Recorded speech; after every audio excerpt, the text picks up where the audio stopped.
صدق اللہ العظیم۔ معزز سامعین، بزرگوں، دوستو،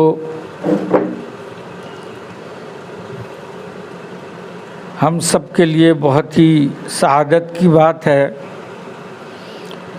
کہ آج ہمارے مرحوم مغفور مرزا یونس بیگ کے مکان میں زائرین عمرہ میں جانے والوں کے لیے ایک چھوٹی سی تقریب کا انعقاد کیا گیا ہے۔ ہر تقریب، ہر محفل، ہر اجلاس، ہر کانفرنس کے لیے ضروری ہے کہ اس میں ایک مربی، ایک سرپرست، ایک رہبر، ایک قائد کی ضرورت پڑتی ہے۔ میں اپنے تمہیدی بات سے پہلے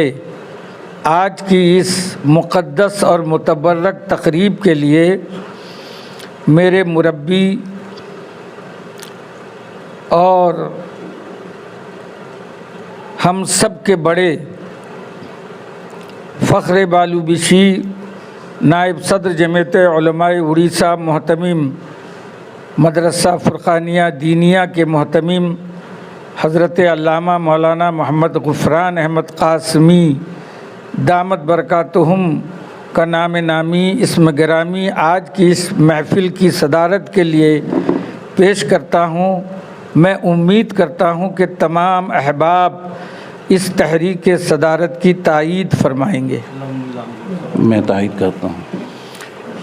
الحمدللہ، محترم بزرگوں، پردہ نشین خواتین، یہ چند افراد جو آج سے تقریباً 5 روز کے بعد اللہ کے گھر کے مہمان اور نبی پاک جناب محمد رسول اللہ صلی اللہ علیہ وسلم کے دربار روضہ مقدس، روضہ اطہر کی زیارت کے لیے روانہ ہوں گے، میں سب سے پہلے دعا کرتا ہوں کہ اللہ تعالیٰ ہر شخص کو کعبۃ اللہ کی زیارت کی اور گنبد خضرا کی زیارت کی توفیق عطا فرمائے۔ یہ سب جانتے ہیں کہ اس گھر میں کوئی جاتا نہیں بلکہ بلایا جاتا ہے۔ اللہ جس کو چاہتے ہیں اسے بلاتے ہیں، اللہ جس کو توفیق دیتے ہیں وہ اس گھر کی زیارت اور نبی کے دربار کی زیارت کے لیے اللہ بلاتے ہیں اور اپنا مہمان بناتے ہیں۔ ہمیں بھی امید نہیں تھی کہ میرے ساتھ جانے والے میرے احباب کو بھی امید نہیں تھی، لیکن اللہ نے ان کے دل میں داعیہ پیدا کیا۔ یہ چند احباب ایسے ہیں کہ جو بہت مالدار نہیں، بہت بڑے صاحب ثروت نہیں، خزانے کے مالک نہیں، لیکن مالک نے ان کا غیبی انتظام کیا اور انہوں نے ارادہ کیا کہ ہم بھی اللہ کے گھر کی زیارت اور نبی کے دربار کی زیارت کے لیے عمرے میں جائیں گے۔ بہرحال اس مالک کا بہت بڑا کرم ہے، اس مالک کا بہت بڑا احسان ہے کہ اس مالک کے اس احسان کا ہم شکر ادا نہیں کر سکتے۔ اللہ نے سب کو قبول کیا، اللہ ہم سب کی حاضری کو قبول فرمائے، اللہ تعالی ہم سب کی ٹوٹی پھوٹی عبادتوں کو قبول فرمائے۔ محترم بزرگوں، دوستو، یہاں سے جائیں گے تو سچی توبہ کر کے جائیں گے اور مالک کو جا کر اس کے گھر میں راضی کریں گے کہ مالک ہم نے جو اب تک گناہ کیا ہے،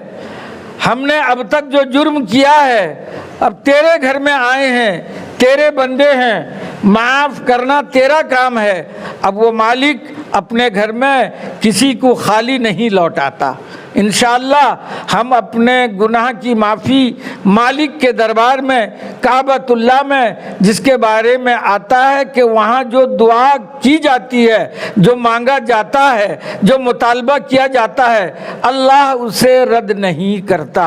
ہم اسی یقین اور ایمان کے ساتھ اللہ کے گھر میں جائیں گے کہ اللہ ہم سب کے، ہماری نسلوں کے، ہمارے احباب کے، ہمارے دوستوں کے اللہ تماموں کے گناہوں کو معاف فرمائے۔ محترم بزرگوں، دوستوں، میں زیادہ تو کچھ نہیں کہوں گا، میں اتنا کہوں گا کہ ہمارے یہ مزمل صاحب جو الزینت ٹریولرز کے مالک ہیں، یہ بڑے سنجیدہ ہیں، بڑے شریف ہیں، بہت اخلاق مند ہیں، اور ان کے ساتھ جو ہمارے بھائی شکیل ہیں یہ بھی اخلاق کے مجسم ہیں، اور میں ان کے اخلاق سے اتنا متاثر ہوا ہوں کہ میں کچھ کہہ نہیں سکتا، بلکہ یہ پہلے ایسے ٹریولرز کے مالک ہیں، انہیں ہم نے جو کچھ کہا ہر چیز میں انہوں نے انکار کی گنجائش نہیں رکھی، ہر چیز کو قبول کیا کہ پوری سہولیات، پورا اطمینان، پورا آپ کا ساتھ ہم یہاں سے لے کر مکے مدینے تک اور واپس آنے تک دیں گے۔ یہ ان کی خوبیاں ہیں، اور یہ اڑیسہ کا بڑا قدیم، بہت ہی پرانا یہ ٹریولرز ہے، اس لیے کہ اس میں حضرت مولانا نور اللہ صاحب نور اللہ مرقدہ اور بہت سے بھوبنیشور کے رفقا، ساتھی، مالدار، صاحب ثروت لوگ گئے ہیں، اور جن سے میرا تعلق ہے۔ میں نے جب ان سے یہ بات رکھی کہ میں یہ ٹریولرز میں جا رہا ہوں، تو انہوں نے کہا کہ آپ نے بہت اچھا انتخاب کیا ہے، اچھے آدمی کا انتخاب کیا ہے، پوری سہولیات ہوگی۔ کل میں بھوبنیشور میں بھی تھا، ہمارے عقیل سلمہ سے پوچھا، بولا کہ ہم لوگ جا چکے ہیں، آپ جائیے، آپ کو اندازہ ہوگا ہر اعتبار سے ان کا ٹریولرز نرالا ہے، انوکھا ہے، اور ان کا کام بھی انوکھا ہے۔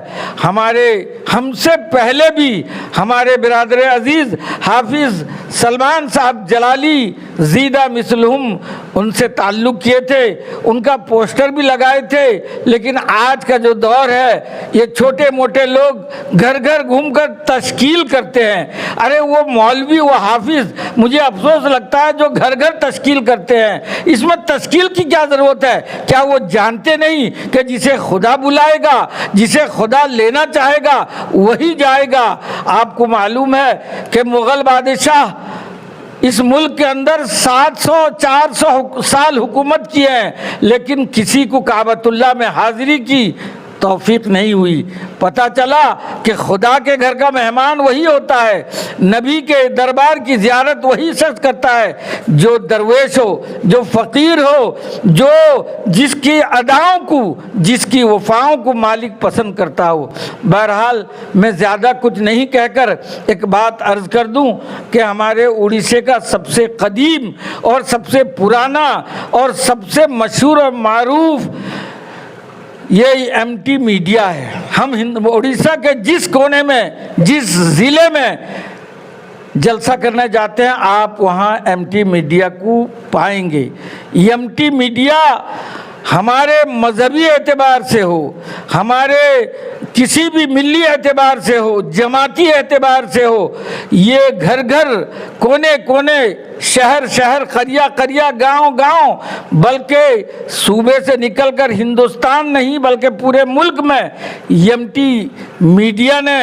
پیغام کو پہنچایا ہے۔ جب ہم یہاں اڑیسہ میں ایک ریل حادثہ ہوا، پوری دنیا والے ہم لوگوں کے پاس، حضرت مولانا کے پاس فون کیے کہ ہم دیکھ رہے ہیں جمیعت العلماء ہند کے کارنامے اور ان کی خدمت کو، کہ کٹک اسٹیشن سے لے کر بالےسر تک، بالےسر سے لے کر ایمس میڈیکل بھوبنیشور تک جو کام کر رہے ہیں، ہمیں ایم ٹی میڈیا کے ذریعے سب پتہ چلتا ہے۔ بہرحال میرے عزیز مولانا متی اللہ سلمہ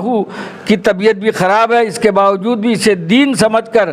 یہاں تشریف لائے۔ اللہ انہیں صحت کاملہ، عاجلہ، مستمرہ، دائمہ عطا فرمائے۔ اللہ تعالی ہم سب کی حاضری کو قبول فرمائے۔ خدا کا میں لطف و کرم دیکھ آیا، میں رحمت سراپا حرم دیکھ آیا۔